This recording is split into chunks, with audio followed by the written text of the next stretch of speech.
Now in 52nd anniversary, when we talk about the nationalized bank, what was the position before nationalization?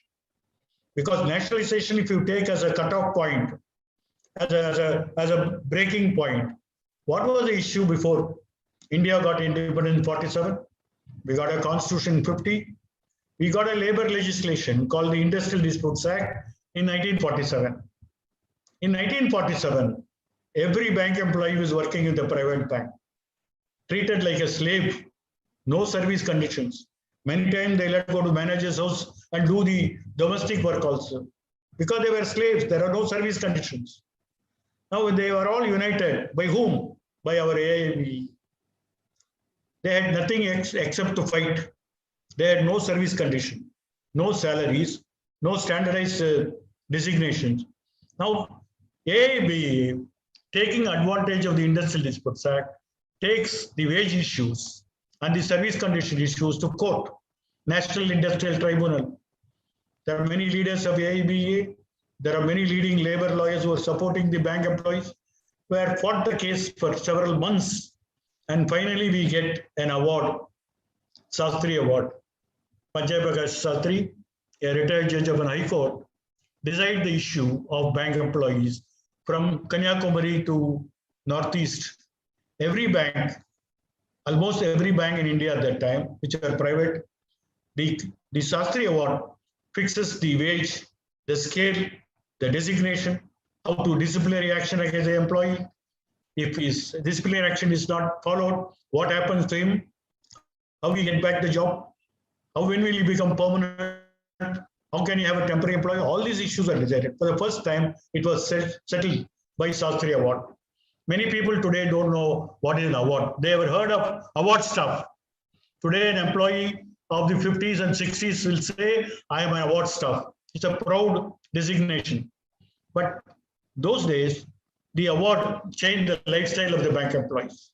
For the first time, it brought the workers under our fold because it is this organization which demonstrated that it can get a better deal for them, not mere struggle also, but even by court. But a court action brought them some service condition. Now it happens so much that many people don't want to leave the category of award staff. They were given promotion to our comrades. They said, no, I will be award staff. I don't want officer. Normally anywhere else, promotion means they'll clutch on to go.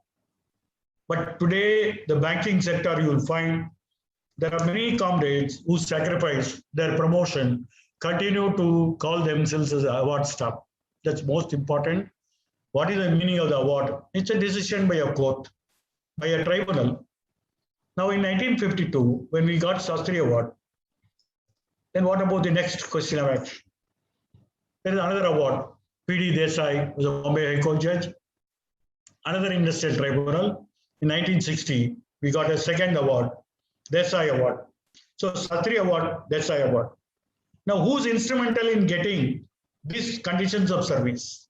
This victory in court, because it's not merely a tribunal award, it was challenged in Supreme Court and we succeeded.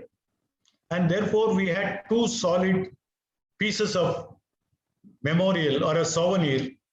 The Sastry Award, Desai Award speaks volumes that how we struggled to organize the bank employees under one fold, brought them some uniform service conditions, and also it strengthened the trade union movement for a future collective bargaining and a better service condition. Now, having won two awards in a period of 15 years, one lesson we learned, going to court, you may win, but it is a time-consuming process. Then who will wait for ages? Today, people even can't wait half an hour webinar. Those days, we'll have to wait for several months to get an award. Then further challenge. Then the award period is extended by government. Then for 15 years, we have two awards. 7.5 years approximately. Today, people ask, now 2 years have gone, sir. Why not now we go for another settlement? In those days, we could not do that. But one lesson we learned, going to court is a didactic process. Going to court is also time consuming. Going to court, we may lose some demands also. Therefore, what is the best method? Direct negotiation. How does direct negotiation? Bank refuse to negotiate, what happens? We will not give our labor power. We will not cooperate with them. Very, very crudely called, we will strike work. We will boycott work. We will stay away from work. Now this lesson, which the working class, most particularly the banking working class, banking comrades have brought the first bipartite settlement in 1966, which is a very important landmark, because from a tripartite labor forum, we went to direct negotiation with the bank management. We were able to negotiate, this is my demand, how much you are willing to give. If you don't give, we will not come to work in the bank. By the time we have strengthened ourselves, by the time loss of job is not a demand, but our gaining more important demands in the field of our service condition is important. Therefore, the first bipartite settlement, the lesson we draw that even if there are give and take, it is better to have a bipartite settlement and not a court verdict.